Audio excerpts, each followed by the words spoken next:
Bonjour et bienvenue dans ce podcast de développement de soi. Embarqué dans un voyage intérieur et introspectif. Je vous invite à allumer la lumière de votre conscience pour observer vos phénomènes intérieurs, les reconnaître, les connaître, car ils régissent aussi bien souvent vos perceptions du monde extérieur. Grâce à ce travail de conscience lumineuse, passer de l'introspection à l'action, de la connaissance de soi à la réalisation de soi, en plein alignement avec qui vous êtes vraiment. Je m'appelle Romain, formateur et coach aux multiples passions et expertises, et avec mes outils variés, tels que le coaching, la programmation neurolinguistique, la sophrologie, la méditation, l'hypnose, l'equi-coaching, le reiki ou encore le bilan de compétences, je vous accompagne de manière personnalisée, sur mesure, dans votre développement personnel ou professionnel. Pour cheminer vers vos objectifs, révéler vos ressources et dépasser vos obstacles. En tant qu'ancien cavalier professionnel de saut d'obstacles, croyez-moi, ça me connaît. Retrouvez tout ce que je propose sur romainbamaison.fr. Très bonne écoute. Bonjour à tous, je suis ravi de vous retrouver encore une fois pour un nouveau podcast sur un sujet, un vaste sujet que je vais tenter d'effleurer. Sous mon prisme à moi, sous ma manière de gérer ce sujet-là.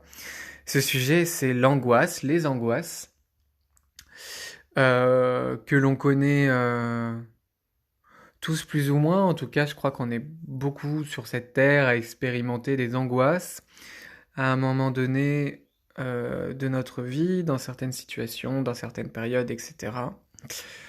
Voilà. J'ai envie d'en parler parce que les angoisses, c'est quelque chose que j'ai vécu, que je vis encore parfois. C'est quelque chose, quand c'est arrivé dans ma vie, que j'arrivais pas à gérer. C'était vraiment tout nouveau. C'est-à-dire que ces angoisses m'habitaient et j'étais ces angoisses. C'est-à-dire que je m'identifiais à ces angoisses. Et j'ai entamé tout un travail de conscience sur ces angoisses, en fait, déjà pour voir ce qu'elles avaient à dire, et puis ensuite pour que lorsqu'elles retapent à la porte, eh bien, les laisser passer et les laisser partir.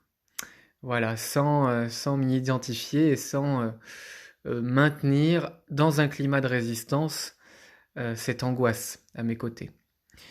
Et je dis ça parce que, voilà, je suis intimement persuadé qu'en fait, ce qui donne du pouvoir à l'angoisse, c'est de résister.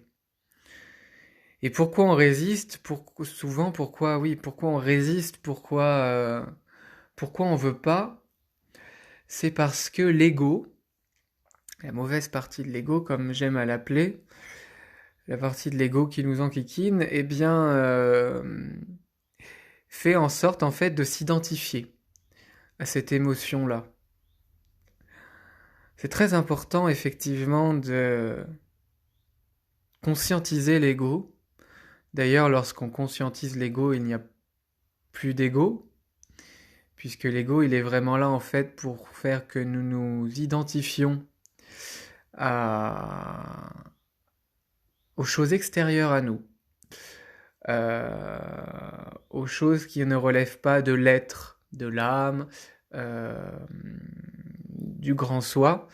L'ego, il va s'identifier au matériel, au physique, à une apparence, par exemple, une apparence physique. Il peut s'identifier aussi à une fonction professionnelle, à un niveau de vie, à un niveau financier, à du matériel, c'est-à-dire aux biens que vous possédez, dans l'avoir, une maison, une voiture, des vêtements. Voilà. Et l'ego, il fonctionne aussi pour les émotions. C'est lorsque l'ego s'identifie à l'émotion, ici à l'angoisse, en tant que je suis angoissé, je suis l'angoisse, que nous rentrons en résistance, parce que évidemment, nous ne voulons pas être angoisse et nous résumer à une angoisse. Mais en fait, ce n'est déjà pas le cas. Vous êtes déjà un être de paix, un être abondant, suffisant et tranquille par nature. Donc en fait, ces angoisses, ça n'a rien à voir avec vous, presque, j'ai envie de dire. Il faut s'intéresser, bien sûr, à la signification de ces angoisses, peut-être en allant explorer euh, eh bien, le subconscient, l'enfant intérieur, quels événements traumatiques ont pu générer des angoisses. C'est des angoisses qui sont liées à un événement extérieur, à une perception, et donc ces angoisses n'ont rien à voir avec ce que vous êtes, par essence, et au plus profond de vous-même. Et donc c'est vraiment intéressant en fait pour gérer l'angoisse de faire ce processus de désidentification, de se rendre compte que l'ego peut avoir tendance à s'identifier à l'émotion, à l'angoisse. Et que nous pouvons ainsi avoir tendance en fait à entrer en résistance. Et en fait, quand on rentre en résistance, on nourrit l'ego et on nourrit l'angoisse. On lui donne, à la fois on lui donne en fait une importance en tant que je, et d'autre part, à la fois on lui donne pas assez de place. Parce que l'émotion, en fait, elle veut juste entrer dans le salon de notre conscience et sortir. Comme beaucoup de sentiments. C'est lorsqu'on est en résistance, lorsqu'on ferme la porte, que l'émotion frappe très fort à la porte. Comprenez bien que vous êtes, vous, un être de paix, par nature en fait. Par nature, nous sommes vraiment en harmonie. Ce qui crée la désharmonie, c'est vraiment les réactions face aux éléments extérieurs. Par nature, à l'intérieur, il y a l'harmonie. Et lorsque nous avons l'impression que l'intérieur est désharmonisé, c'est à cause d'un fait extérieur. C'est à cause de quelqu'un d'autre, d'un parent dans l'enfance, d'un événement. Mais par nature, la paix est déjà en nous. Ça, c'est aussi intéressant d'en prendre conscience. Pour ensuite être capable, en fait, tout en sachant que notre habitacle de vie, notre nous à l'intérieur, est en paix, nous sommes capables, en fait, lorsqu'on est en plus désidentifié de l'émotion, de l'angoisse, de la laisser passer. Je ne suis plus l'angoisse, je suis un être de paix et d'abondance traversé par une émotion d'angoisse, par une peur. Et là, ça n'a rien à voir. Déjà, l'ego perd de sa force, et nous prenons du recul avec cette angoisse. Nous sommes capables de l'accueillir parce qu'elle n'est pas nous, parce qu'elle n'est pas moi, et aussi de la laisser passer. Parce que même si c'est dans l'inconfort et dans la douleur, lorsqu'on laisse se faire le processus d'identification à l'angoisse, à la peur, eh bien instinctivement et inconsciemment, sans qu'on le veuille, l'ego qui est là pour nous maintenir en vie, pour nous faire survivre, s'il s'est identifié à l'angoisse, il va faire en sorte de ne pas la lâcher. Laissez-moi répéter ça. Si l'on s'identifie à l'émotion, à l'angoisse, et sachant que l'ego a pour but, dans l'identification, de nous maintenir en vie, si l'ego a décidé que l'angoisse faisait partie de moi, du jeu, il va vouloir garder cette émotion en nous. Parce que la laisser partir, si elle nous définit, ça reviendrait pour l'ego à mourir. Ça, ça peut paraître un peu alambiqué, mais en fait, c'est juste notre subconscient qui est fichu comme ça. Et c'est pour ça que des résistances se créent. Donc pour laisser passer, libérer ces angoisses et les gérer lorsqu'elles arrivent, parce que, eh bien, peut-être que finalement certaines émotions viennent dans la vie de manière chronique de temps en temps pour nous montrer des choses, et c'est pas grave, et on peut même presque dire merci. En fait, c'est pas une guerre qu'on fait contre ces émotions, c'est qu'on apprend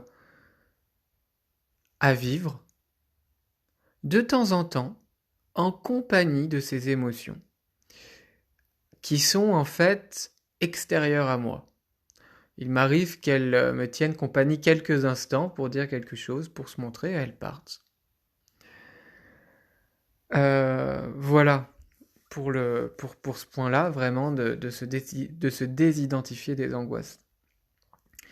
Une autre chose dont j'ai envie de parler et qui m'est venue en tête aujourd'hui parce que j'ai eu des angoisses hier en me couchant, et c'est des angoisses que j'ai invoquées à moi.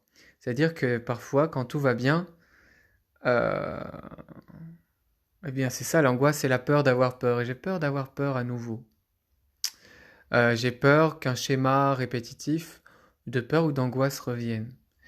Et là, quand j'ai pensé à ça, je me suis dit, mais en fait, dans le passé, il y a l'angoisse. L'angoisse appartient vraiment au passé. C'est l'angoisse de ce qui a été vécu ou perçu comme traumatisme.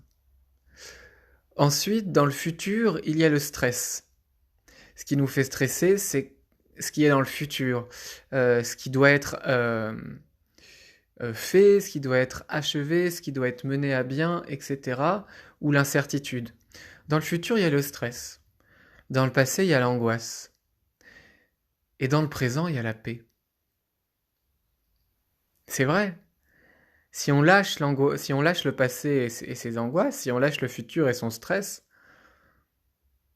le présent, il est parfait. C'est le present perfect. Le présent, c'est la paix. Tout est parfait dans le présent, tout est là comme ça doit être. Et en fait, c'est intéressant aussi ça lorsqu'on vit des émotions telles, de se rendre compte qu'elles n'ont rien à voir avec le présent. Qu'elles sont dans quelque chose de passé qui n'aura plus lieu, contre lequel on ne peut rien changer, ou bien dans le futur qui ne s'est pas encore passé, et sur lequel nous n'avons pas vraiment de pouvoir, à part celui d'expérimenter la paix du présent pour nous rendre disponibles à nos pleines capacités. Mais en fait, le stress dans le futur, il ne sert pas à grand-chose. C'est la paix du présent qui crée un meilleur futur. Donc ça, on n'a presque pas à s'en occuper. C'est cherry on the cake. C'est vraiment le plus en fait. Mais c'est en se concentrant sur la paix de mon présent, sur l'instant, que de toute façon, sans effort, mon futur, qui sera un autre présent, un autre moment présent en fait, sera aussi en paix. Plein, réalisé, complet. Parce que lorsqu'on stresse pour le futur dans le présent, on se gâche le présent, et dans le futur, quand on arrive au point d'arrivée, on se dit « Ah, c'est tout ?» et on se sent peut-être pas encore comblé. Parce qu'on a pris le problème à l'envers. Il fallait pas s'occuper du futur, qui a un autre moment présent, qui n'a rien à voir avec ce que nous pouvons imaginer, corporellement, émotionnellement, profondément.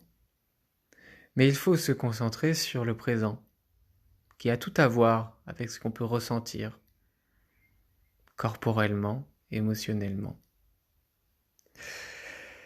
Voilà pour ça. Et puis j'ai envie de faire aussi une autre métaphore, parce que les angoisses, parfois, elles peuvent être liées à la peur de vieillir, de mourir. Ce qui est souvent lié à l'ego encore, qui s'est identifié par exemple au physique, à l'apparence. Et en fait, nous vieillissons tous. Nous allons tous mourir. Le temps est à l'œuvre pour que nous expérimentions notre vie, pour que nous apprenions, pour que nous participions aux choses qui font sens pour nous. Euh, voilà, j'ai perdu ce que je voulais dire, mais voilà, le temps, il œuvre en fait dans un temps aparti. Euh, il faut qu'on accepte et qu'on embrasse pleinement la finitude de la vie. Il y a un début, il y a une fin.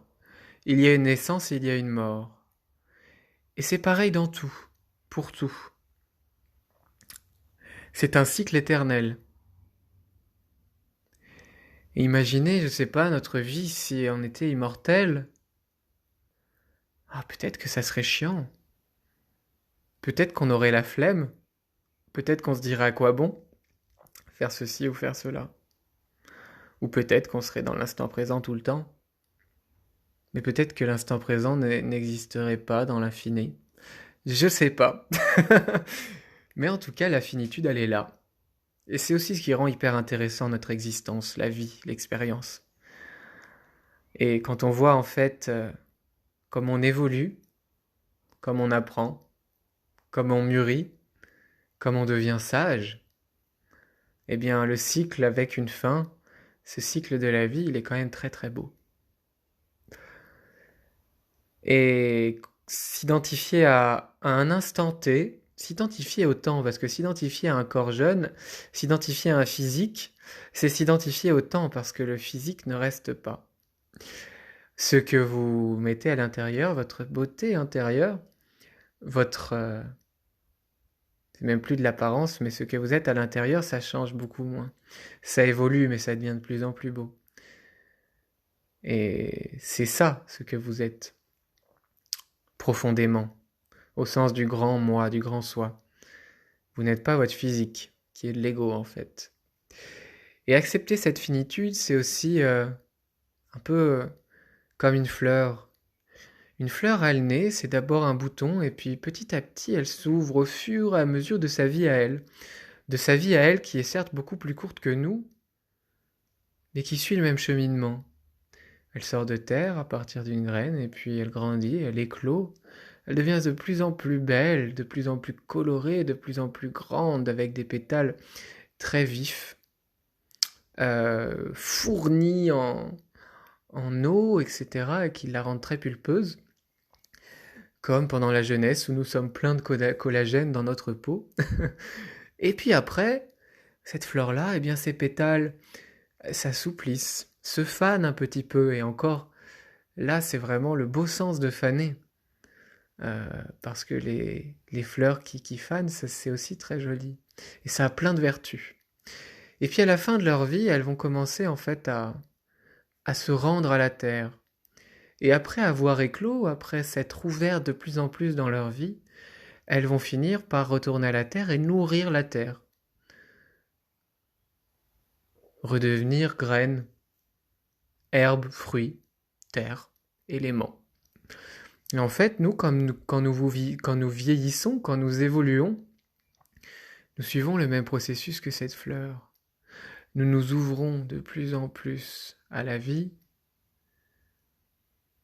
et puis après, nous nourrissons les autres par notre expérience, notre sagesse. Peut-être que à ce moment-là, on n'est plus les pétales pleins de couleurs et pleins d'eau vivifiant. Peut-être qu'on a l'air d'une fleur avec d'autres vertus, qui a plus vécu. Et nous aussi, nous nourrissons la terre et nous nourrissons de notre expérience les autres autour. Et ça, c'est magnifique. Donc cette finitude-là, c'est aussi ce qui nous permet de nourrir de plus en plus, par notre accomplissement, par notre sagesse, par nos connaissances, par notre expérience, ou simplement par le fait d'exister ici et maintenant, en tant qu'être lumineux, puisque je suis persuadé au fur et à mesure de la vie, on devient de plus en plus lumineux, surtout si vous êtes là à écouter ce podcast, c'est que vous êtes un être de lumière par définition, mais qui est en train de faire ce travail-là pour libérer cette lumière, à l'intérieur et aussi à l'extérieur. Et comme une fleur, vous êtes en train d'éclore, vos pétales s'élargiront de plus en plus. Et puis, même lorsque vous aurez l'impression que vos pétales perdent de leur splendeur, en fait, ils sont beaux et ils nourrissent la terre. Voilà. J'ai envie de finir sur quelques conseils pour gérer les angoisses. La première chose, c'est de effectivement se désidentifier. Quand les angoisses viennent à vous, vous dire ok, j'expérimente cette émotion-là. Moi, qu'est-ce que je suis déjà? Vous rappeler à vous, c'est ça, se rappeler à soi dans ces moments-là. Qu'est-ce que je suis indépendamment de ces angoisses? Ensuite, ça peut être aussi l'exercice d'enlever les couches de l'ego. C'est-à-dire, par exemple, de prendre un moment et puis de donner un mot en fait qui vous définit selon vous. Par exemple, moi je pourrais dire coach. Et après chaque mot, dire d'accord, et si j'enlève ça, qui je suis? Romain.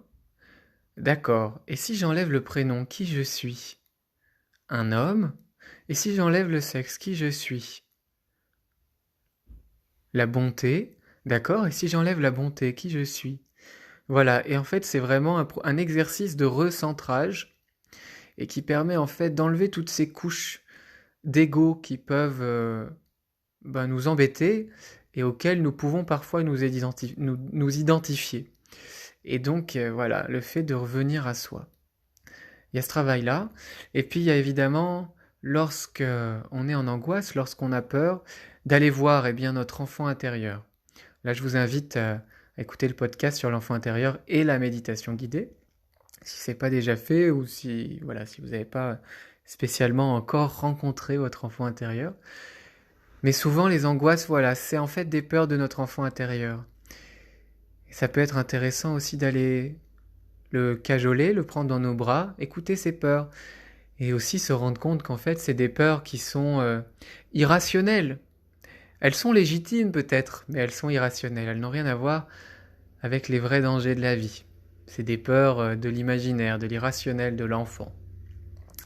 De votre enfant intérieur. Donc ça, c'est aussi un excellent exercice. D'aller voir avec votre enfant intérieur qu'est-ce qui se passe. Et puis évidemment, méditer. Méditer en revenant au corps. Méditer en mettant l'attention dans les parties du corps, en respirant dans chaque partie du corps.